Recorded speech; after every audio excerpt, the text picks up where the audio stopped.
আমরা তো শিয়ালের সাথে কিছুতেই পেরে উঠছি না। ও ঢের লেখাপড়া জানে, তাতেই খালি আমাদেরকে ফাঁকি দেয়। আমি মূর্খ লোক, তাই তাকে আটতে পারি না। সারা জীবনই ঠকে গেলাম। কিন্তু আমি চাই না তোদের জীবনটাও এমন হোক।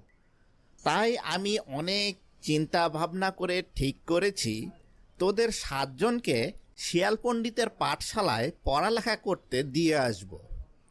সেখানে তোরা খুব ভালো করে লেখাপড়া শিখবি, চালাক চতুর হবি, ভালো মন্দ বুঝতে শিখবি। এটাই তোদের জন্য ভালো হবে। চল, কাল সকালে তোদের 7জনকে শিয়াল পণ্ডিতের পাঠশালায় দিয়ে আসি।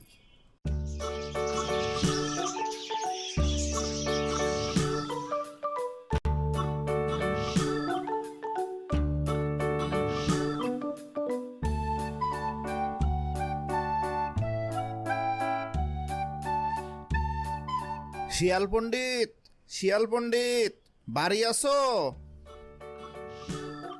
কে এলো এত সকালে? যাই গিয়ে দেখে আসি। কি ভাই, কি মনে করে? ভাই, এই আমার ছেলে 7টাকে তোমার কাছে এনেছি। মূর্খ হলে করে খেতে পারবে না, তাই তুমি যদি এদেরকে একটু লেখাপড়া শিখিয়ে দাও। সে আর বলতে, আমি যত বড় পণ্ডিত, 7 দিনে 7জনকে পড়িয়ে পণ্ডিত বানিয়ে দেব। তুমি কোনো চিন্তা করো না। তুমি তোমার ওই 7টা ছানাকে আমার এখানে রেখে যাও। তোমার কথা শুনে আমি খুব খুশি হলাম। তাহলে আমার ছানা 7টা তোমার কাছে থাকলো, আমি বাড়ি চললুম। আর রোজ এসে একবার করে ওদেরকে দেখে যাব।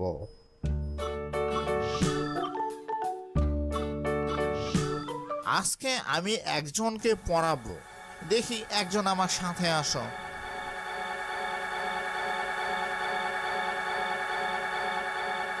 পড়ো তো বাবু। কানা খানা গানা ঘানা, কেমন লাগে কুমির ছানা। কানা খানা গানা ঘানা, কেমন লাগে কুমির ছানা।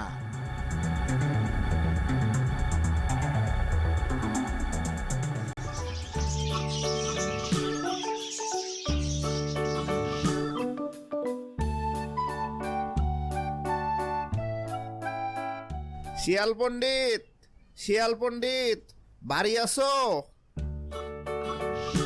আমার ছানাগুলো কেমন লেখাপড়া করছে, কই তাদেরকে ডাকো, একবার দেখা করে যাই।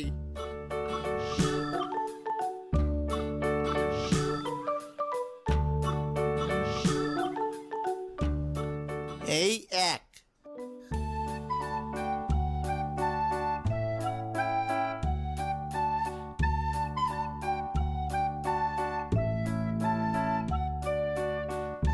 এই 2,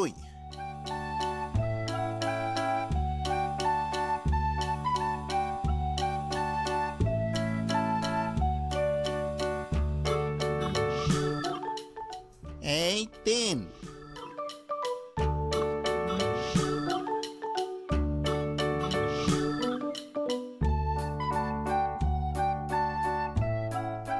এই 4,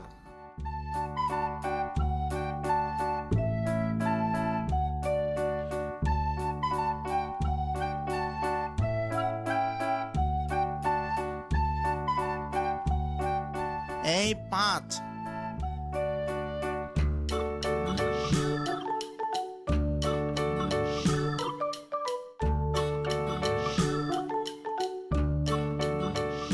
এই 6।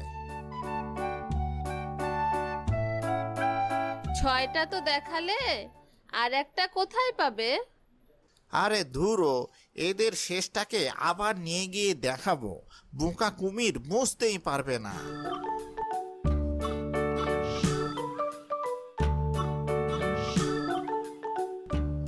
এই হলো তোমার 7। বাহ বাহ, আমার 7টা ছানাই বেশ ভালো আছে দেখছি। যাই, আমি বাড়ি যাই, কাল আবার আসবো। আজকে আমি আরেকজনকে পড়াবো। দেখি বাপু, একজন আসো তো আমার সাথে।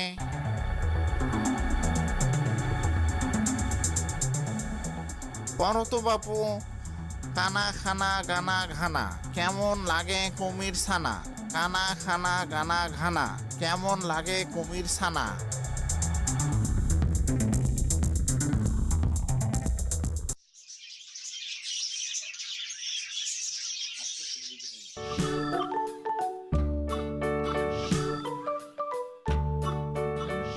শিয়াল পণ্ডিত, শিয়াল পণ্ডিত, বাড়ি আছো? আমার ছানাগুলো কেমন লেখাপড়া করছে, কই তাদেরকে ডাকো, একবার দেখা করে যাই।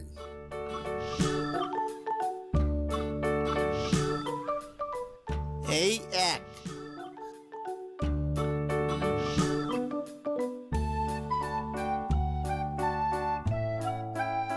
এই দুই,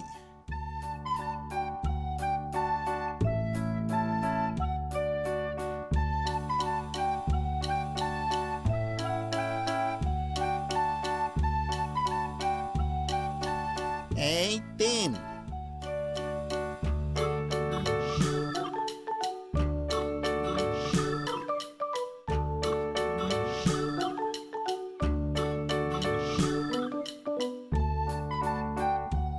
এই চার,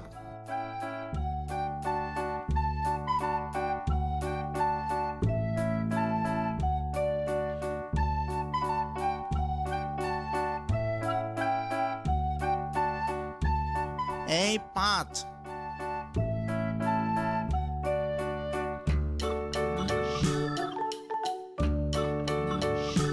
পাঁচটা তো দেখালে, আর দুটা কোথায় পাবো?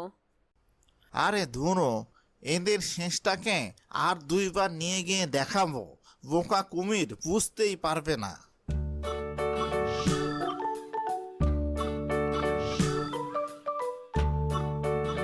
এই ছয়,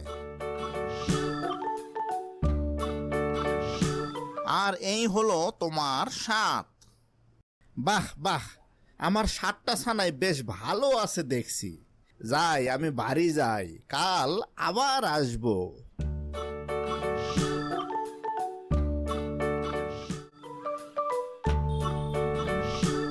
এভাবে শিয়াল প্রতিদিন একটি করে কুমির ছানা খেয়ে ফেলে।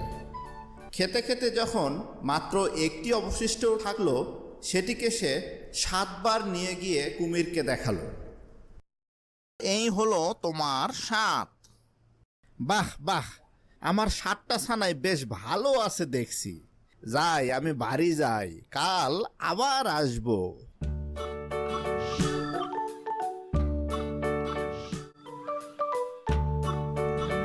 আজকে আমি তোমাকে পড়াবো।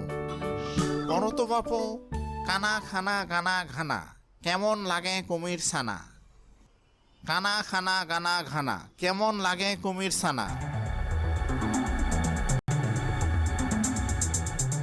রোজ তুমি একটি করে ছানা খাও, আর কুমির এলে তাকে ফাঁকি দিয়ে ভোলাও, কিন্তু আজ তো সব ছানা শেষ।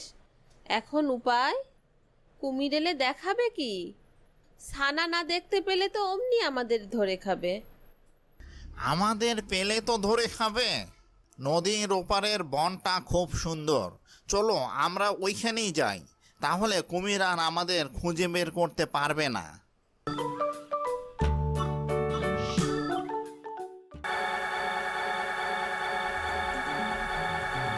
শিয়াল পণ্ডিত, শিয়াল পণ্ডিত, বাড়ি আছো?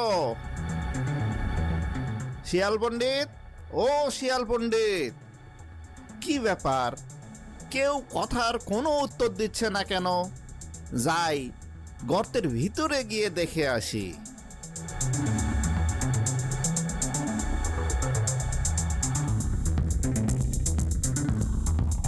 শিয়ালও নাই, শিয়ালিনীও নাই, কই গেল সব? এ কি, আমার 7টা ছানা? দেখি বদমাইশটা বাহিরে আছে নাকি।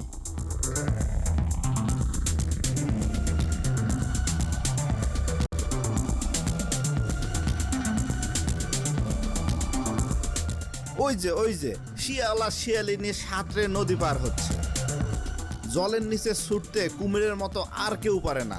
আমি এখনই গিয়ে ওকে পাকড়াও করছি, তারা হতভাগা।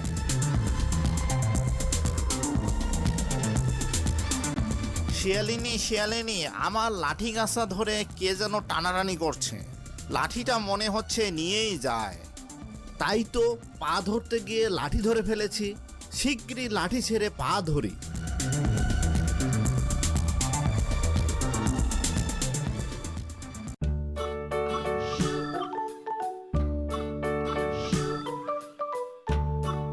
শিয়ালকে কোথায় না খুঁজে বেড়াচ্ছি, কিন্তু সে বড্ড চালাক, তাই তাকে ধরতেই পাচ্ছি না।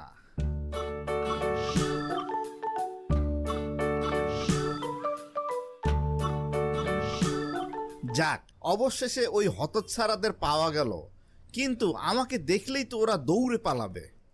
আমাকে বরং নতুন একটা ফোন দিয়ে আটতে হবে। কাল আমি ওখানে গিয়ে হাত পা ছড়িয়ে মরার মতো পড়ে থাকবো। তখন মরে গেছি ভেবে ওরা আমাকে খেতে আসবে, আর কাছে আসলেই ও বেটাকে ধরে ফেলবো।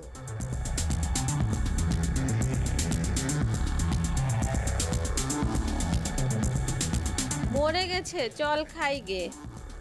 দেখি একটু টেস্ট করে। না, এটা দেখছি বড্ড বেশি মরে গেছে। এত বেশি মরাটা আমরা খাই না। যেগুলো একটু নড়াচড়া করে আমরা সেগুলোই খাই। একটু নড়িচড়ি, নাইলে তো ওরা খেতে আসবে না। ওই দেখো, লেজটা নড়ছে। তুমি তো বলেছিলে মরেই গেছে। বড্ড ফাঁকি দিলে তো। আচ্ছা, এর পরের বার তোমাদের দেখাবো।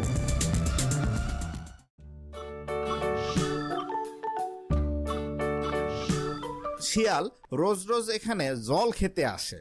কাল এখানে জলের নিচে লুকিয়ে থাকবো।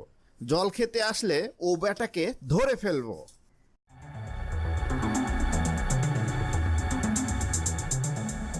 ভালো রে ভালো, আজ সব মাছ গেল কোথায়? বুঝেছি, এখানে নিশ্চয়ই কুমির আছে। দেখি একটু টেস্ট করে। এখানকার জলটা বেজায় পরিষ্কার। একটু ঘোলা না হলে কি খাওয়া চলে? চলো শিয়ালিনী, আরেক জায়গায় যাই।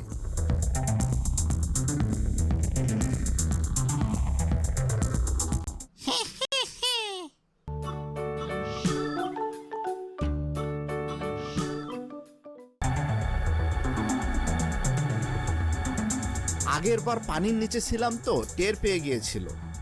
কাল কাদার নিচে থাকবো, দেখি সে কিভাবে টের পায়।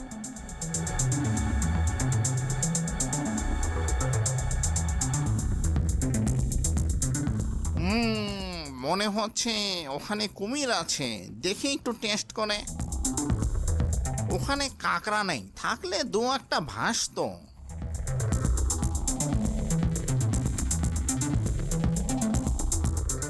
না, আর না। এমনি করে বারবার শিয়ালের কাছে ঠকে গিয়ে আমি বেশ লজ্জায় পড়ে গেলাম। এখন আর কি করে মুখ দেখাবো? তার চেয়ে নিজের ঘরের ভিতরে গিয়েই বসে থাকি।